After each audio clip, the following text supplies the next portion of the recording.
Hi everyone, you join me today doing some fencing, and I've got a Parmiter post knocker. I've only just bought this, so I was going to say it's my first day using it, but actually I did a little bit the other day, but it was so windy I couldn't really film very well. It's a bit less windy today, so I'm trying to get some post knocked in so we can think about getting some cattle out in the next few days. So over the Easter weekend, the weather has just turned last after quite a soggy March, which is what we really needed.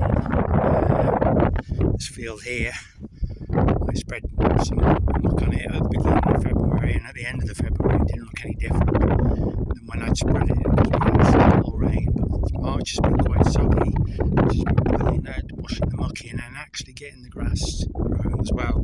But it's still a bit soft underneath our land, so I just want a day or two drying it before I think about getting cattle out. So I'm trying to get some fencing done. In the past, no fence posts. Trusty mallet here, or I've used a loader on the tractor and I've pushed them in. But this is a bit of a challenge on your own because getting them in straight is the problem with the loader, because you can't really see what you're doing. But I got nagged out a bit by the wife about using the hammer because I do have a bit of a health issue. I won't go into that, so I told not to use it. So I spent a little bit of money and bought a second-hand Parmiter post knocker. Seemed quite a lot of money for what it was, but that seems to be the price. A little bit more than the £32.60. I don't know if you can see that. That's on the scale of my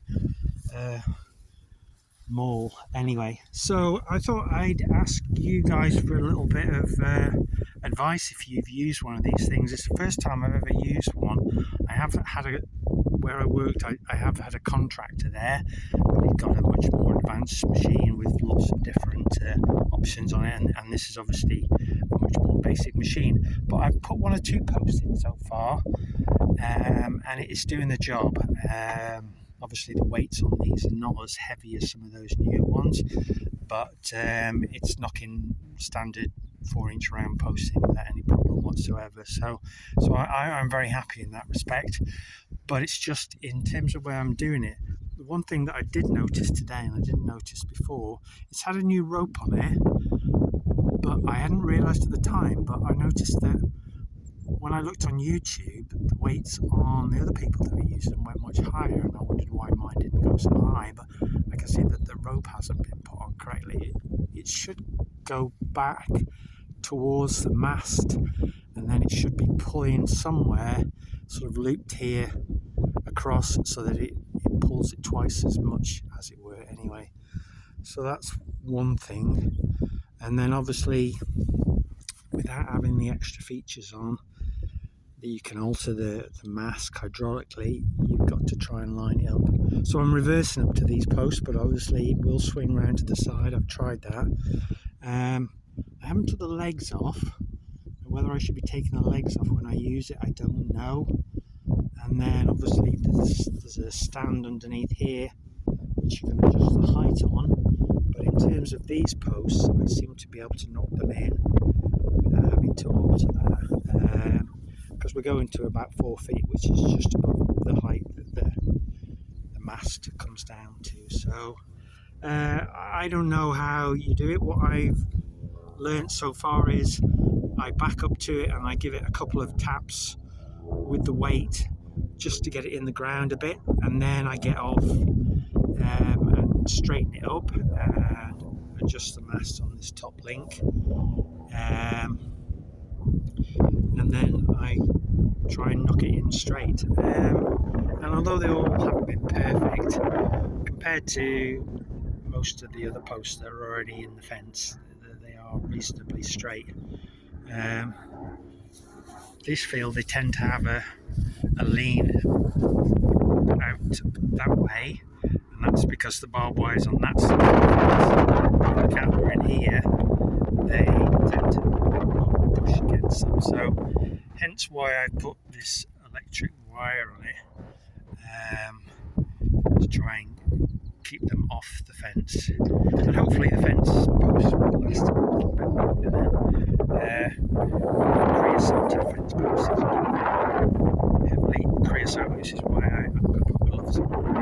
So anyway, so I'll show you knocking that post in, and then if you've got any advice how I can improve using the machine there, you're very, very welcome. Hopefully today I can do it without the tripod blowing over.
So I hope you caught what's that.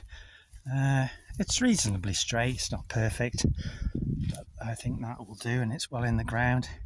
Got some 6-foot posts, so they should be in the ground a couple of foot, and hopefully they'll hold. Anyway, thanks very much for watching, guys, and I'll catch you in the next one.